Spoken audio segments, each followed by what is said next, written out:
Nā pure hau te o maohi i ora nā tātou i tō tātou wharerere a, maruru mei te tō amir au meiru tui te iri a prau api nā tātou, te mei tā tātou mau o prau. E tupu i hua te he watu aro nui no patiti whai pori nei tia nei te mateti, piti tō watini piti ahuru mahi tū.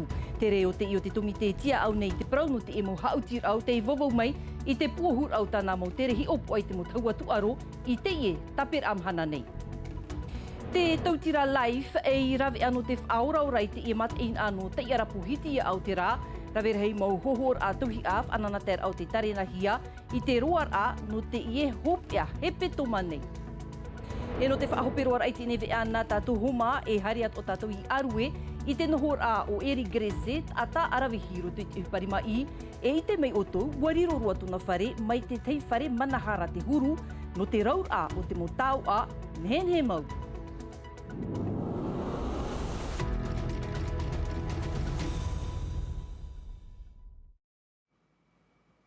Mai monire rā e i te ruar a no te ie hepetoma, to te tomite no te mau hautir au iahoi, te Pacific Games Council, te rehi opwar ai te mau taua, te mau puha par a no te mau maonaf, at ahia no te hei watu aronui no patiti whai tupu i te matiti muri nei, i te ie taper amhana nei, wa vovau mei tana puohur a, ai taitu taperepere af ahau, e tupu i hua te hei watu aronui no patiti wha, e hio tātou nei, mere te ato Thomas Chabrol te mau haapapura.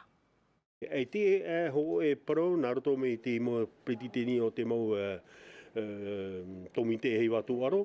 Ei te ho e parau, hapora ore rā pātoi. Te aturir arhei tōna tomite e piti e whainini te hei watu aro i te whenua nei. Muri mai ho e he petuma whawhara, ai taho e whiwhirhei te ore e roa ai te arhei te i te hia mai. Wahare mātou e hio e te mau wahi e tupu e tatatou mau tuaro.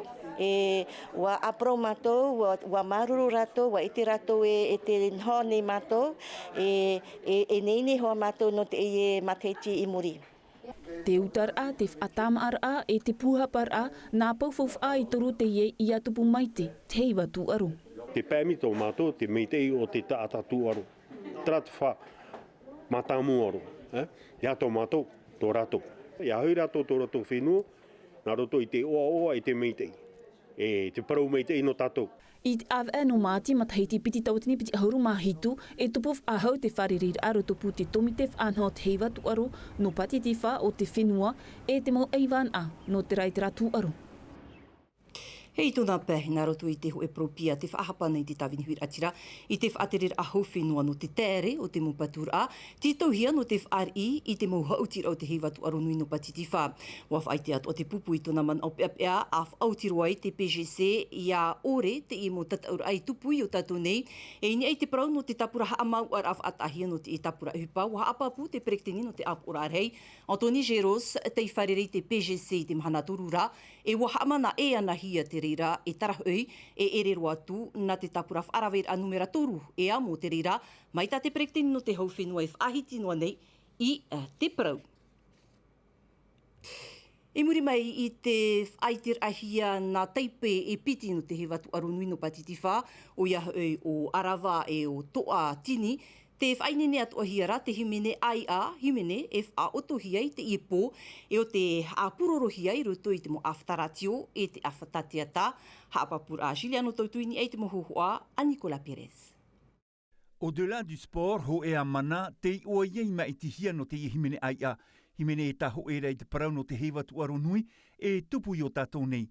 Himene niu atua hia e te parau no te au TRA e te ho e ai te mo whenua no patitiwha e amui mai i porinetia nei. Ia amate i e mana no te au tei roto i tera whenua e tera maona. Himene i pap e hia e maiwa te mai ana. Pour moi, en tout cas, le principal défi de l'écriture de cette team, c'était... No unei te whao te i pape i atu ati o ia in e turo te orar au te inu a. Ia i te hia tōna prau e prau to tato mo te e no patitiwha. Ia te mei ratu. Que ce soit nous, localement, mais aussi nos cousins du Pacifique lorsqu'ils vont arriver. Anu atu te pape e ti tō atu hia i mai tit whia himene te whatanor a te pehe. E wanoa ai a matau e a mui tit atu ar a. No u te himene ai a to tato ia huru e nana C'est ce qui nous ressemble et qui nous rassemble. Muri mai te papai ti tau hie tu te no taini ei te ie papai a riro mai ei e himene ai a. Tua ohipa te iehap o hia mai e tamatua kautei. Oi te oi e ret e mea ohi e tra ohi pā whaupaupa i roto te himene, te rāra wa matou e tra mo ohi pā whaatano i te nota i ni ai tra himene no te mea e rawewo te ohi pā no te teimo pupu ori, no te hurata pairu au rera no te heiwa, tano hiwa prau mea mātou rawewo tra mo ohi pā. I te mea hoi i himene ai a te ie, te mawhatu porineti a te ie whaati a hiarai roto i te ie himene. Ti tau atu a hia i maiti mai te whaia himene, vaipo e hoe o te tape a hia mai, e ere i te oa oanei. Oui, carrément, parce que c'est une première pour moi. O ia mau, wa oarahei tō uno te mea a teirawo a anihia mai no te ie himene ai a. E himene te te atu mo ai tō mea whahia hea roa. E wahiti mahauta wau, ho e uputa te ie e matarara. Te mea aitawir a koa. Ai tēnen hei prau tō uoa. J'ai pas de mots pour exprimer ma gratitude.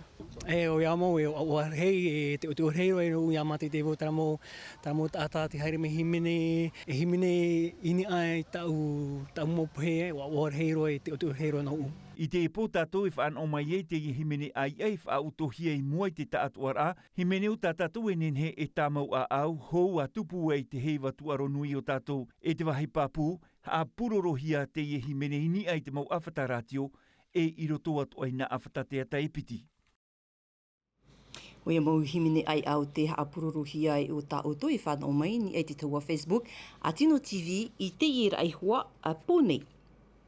E te panoa o te tūaro haana nei e amatai te tatau ahorue o ia au te teiti pro i te ahup o e tupu te reira mai te wau e te atu i te ahuruma au no atete. Tā e noa, tō tātou mo ai tō horue me ia wahine Fiero, Tia Zebrowski o Kauli Vast, e o atu o Emil Cesarmak e o Kelia Galina, i roto ia i te tataura, Mauti tō rawa manui a ramai i te au atu reira, i roto i te Montreal, i te etapir amhana nei, te oroa iritir a teif atupuhia, wharomena tātou i te momon o merto me ia wahine Fiero, wiwihia e tō mātou nā pap ewea, o hero atu ahu, tēnu atu ia, hoa nui atua hiwa. Wainei nei wau i te tatou a e warewa tatou ananhe. Wa whaahe wau te mo pōroa te mo are i te ie mahana mea pue te mate te mo are te haere meira te mo are ananhe nei nei wau. Pōroa te mo maona mea puei, pōroa te ramo maona. Te rara e whaahe noa wau tau whaahe i te ahupo. E murisho hinarovo e upoti a pōroa tau mo tataura. Tauira tātou i tātou tumu prou te ia prof arar anurto mei te auhature, piti, kiro, ra au, te eru ais, e hui kiro koka ino te haruhia, e te momut e oti ai te mahana pēra, turu ahuru maho eno tiureira, i te taur amanure wāno te tif a ra au o te autahia, mai te whenua marite mai, e o te tapunihia ruto i te temo matini, te enei, i te moni reroar a te tauri are, a piti ahuru maho o tona matiti o te poru mei i te emo tauhi a, i te harurahia, i te taimei, a haere ei o iaiti i tāna mupu hou i te whereti, wat uhia o iei raroa e te hiupuar a te ture a tia ino atu i tāna haawar aru, tarenahia no te ahuru, no atete, i muri nei. E ira ia tea, mai nanei rā, rawerhei mō animara, mō uri e te piwharihuara o te a taerohia i roto i te ure no taputapua tea tuhua no whaarua. Ini ei te taua natira rā, te whaahapahia rā te ure no taputapua tea, o te apapu e prau hapero te ie, ai taru atu te ure i tarina te tei uhipa mai te ie te huru, te mei ei te mahana e piti animara o te whaaru e mai, e hitu te i rapa auhia i te tau te animara e piti e veinoara, i roto i te hiupuar a, wharomera tātou i te moment o Merto mei a Philip Cesar, tō te animara i uturoa, wiwihia, e roni mufat. Et là, effectivement, c'était une Te mea papu, te reira au te mo animara te tēmei, e norotu mei huara tū i te area, mai te hope ar au avera, e te atu i te o ano whaaroa. Ritu i te mo animara, vetei me ai tiroa te taero, whaamuhia tera au e nora tū i te ora. E piti te e toera e te iriti noara, e mea reiroa te whaaru e roa mai. E tau mana o, te vai wa haura vetei atu mo animara, nā rutu i te mo ap o i te hiti promu, o te whaaru e atoa, e ai te haap ohia. quelqu'un s'en préoccupe. Hei teiti nei te tauanu mam o te hohor au te motohi a e ahau apir a te mataraina nei i te amatiti haafof at o hia te prau no te tuaro te hupap eara a pite matiti te nei te whaurir a hia te tautrupu te o te pas spor te iriro no te temo taatir ai te mo utua whare iri e tauturur arhei ia whan o te motamar i hariha apir a i te ho e tuaro i te roar au te matiti tauhiti tauniwa musan mika de latre te moha apapura. I te i mahana pē, ua harima i te mitua tāne i tāp o tāna te mahine i roto i te tuaro no te tiao e. Ia hauti tōna tino, e ia tāpē o ia i eit whaito teitei. Toru ahuru tawatini te mataiti hap i rā, no atu te tei maha o te moni, e auwhau, te vaira tāna rāw ea. Ai te rāw ea, e aputu i te moni, aurera e ani huai i te tauturu i te maumetua. Toru ahuru tawatini i te mataiti, e ere atu ai te mea tei maha roa. Trara, vetei mo utua whare e aita te mau rāw ea. A piti mataiti tēnei, ua whaoret whaateret a whenua tāna whanhor a pas spor, pute te tauturu mai eit motamar i hare hapir a, e te mau huma. No te tei mau amuiteir a, aurera puputu aro mai te amuiteir a au. Aita tā rātou mau tap or ai oe hautir hai. Ari ano vetei, mai te parau o te tā iri popoin e te papai, topa roa tāna mau tātā. No te mau whaiari iri, no te tauturura api a rātou no te hara mai. No atura i te tra pas sport, te haere no mai rātou mau whaiai tap o tō rātou i ua. Malheureusement, ça n'a pas été... No mātou, tau ata hauti te ore i hoi mai te teimi a whaorehia i te if anhor a. Mea api aroa. C'est un peu dommage. Te au, te tuer apopo, te tapto Korea, ore rā te tapto Tapone, maha ahuru maono amui teir a. E puputu aro te tapapa mai te whaiteter atau i hahapir a, e hope te whanhor ai te tapati, te titau nei te nana te whaiteter a, ia nati atu o te mau pū aurera whare, e hap i nei tiru atumu, i roto i te whanhor a. Haere ro tatu i tautira i te ienei, i te iepupu wa iritihia te whanhor a tautira live. Rawere hei mo whaititir ai hohor au te whanhohia mai, no te roar au te e hopi a hepito manei. A teinei uhupa mai te i te huru af atupuf ahauhi ai, i tau atuhu a uirira, hei roa tu ahu, te i tere roa no tatu i tei arapu hiti a autera ahi o mai. Hau i te maha ahuru ta ata ho'oho nei te amui mai no te whanor a tautira live o te iritihi ai ki e pupai nei.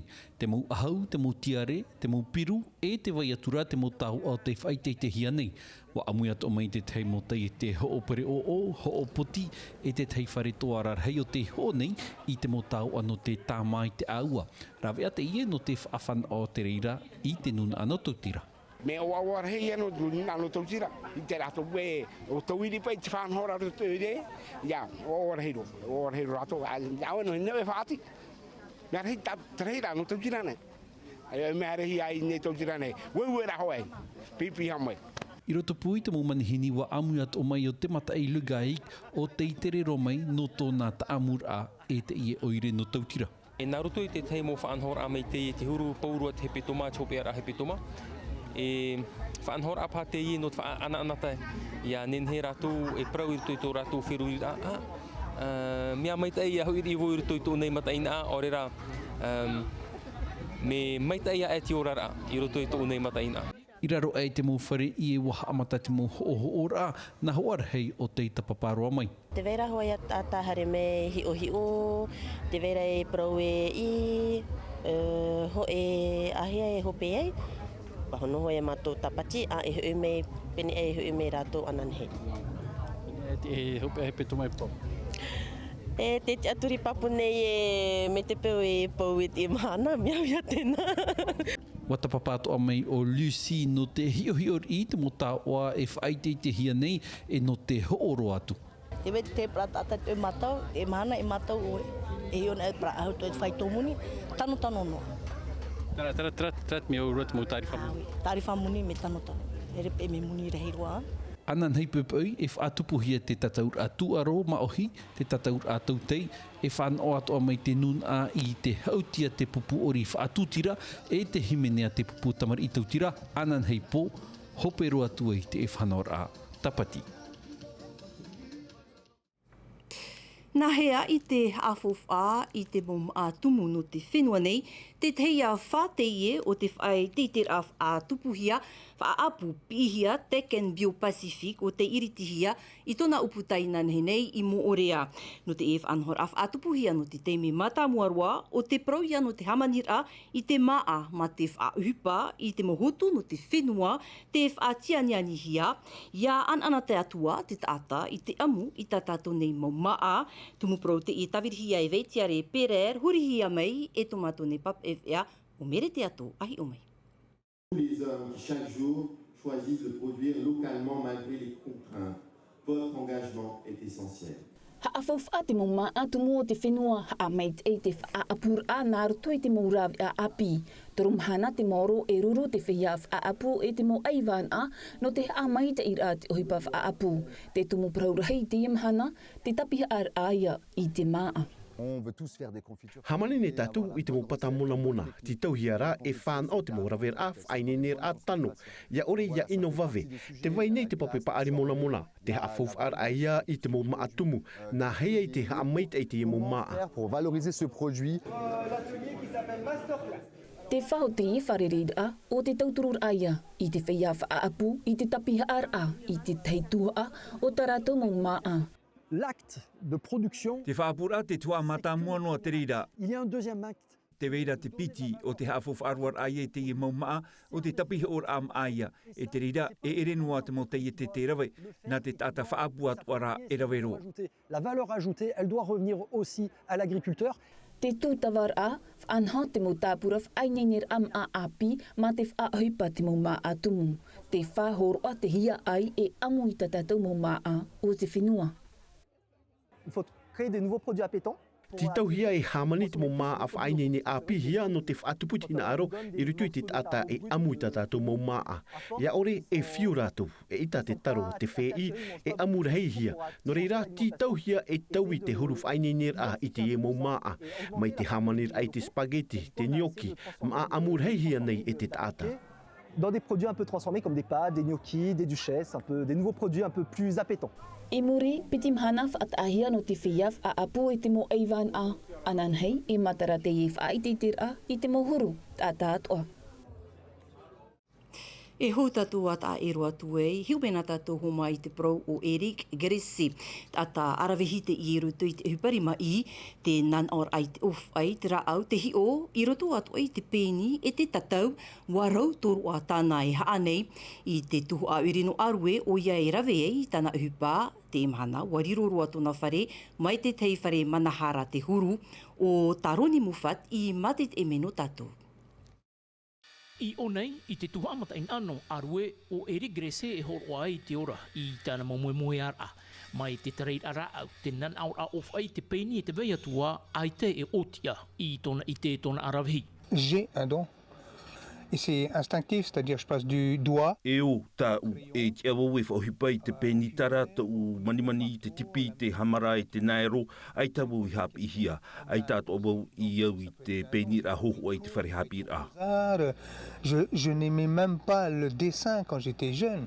Te rahir au te mautau a, nā ria atoa te mauhohoa tāna e pēni nei, norto maia I te hohonur au te taere maohi. Mai reira atoa te I ahipa te amatara a mai, I rtoi huarai te parau te tatau. Je me suis découvert artiste en tant que tatoueur. Mea nā roto I te uhipa tatau I hamata wau I te papa I rai te mauhohoa. Ai tā roto wau I te I huru uhipa. Ai tai natirarai te raratau. Te I e tau mau tatau mātamu aroa. Wa uhipa no wau I te maunira ahu. Ce que tu as sur la main ont été faits avec des aiguilles de couture. Te mahana wariroroa tōna whare mai te hoe whare amanaha. I ānei te mau papa I whare, te mau amra am a, te piat o tōra a, wa I te whare o Eric i te mau tau o hururau. E piti tap o tāna e au nei te wha i te tōna atu o mau taura tupuna, a teirua te mao e te piti. Le tressage ou le... Te rara aprauhia pe ui tuha apa mai te porotoru te i nā tap o i piti pua i roa i roto i te o maohi. Plus puissant avec le triangle pour le Pacifique. Mai agrese e re ke mea rahit atai arai roto i te i tōr orima i te i mahana. I mai te atu e o ia e wha anō i tōna i te tōna arawahi, ia ore o ia e whiwhihia ananahi. Hena te itu mproi whahupiro i tatatu nevi anu ti ini pō, maruru meit e itu tu amir amai, roto no am a teimei ti te rea reo whanirau ti hia mai e veimiti erlo, wharere whahua tatu ananahea pō, ia meit e tiruar anu te arui, te arwhai arhei parhean e, te orana. E haa pururu hia te ewe a, ini a i te tahua Natirara a Tino TV.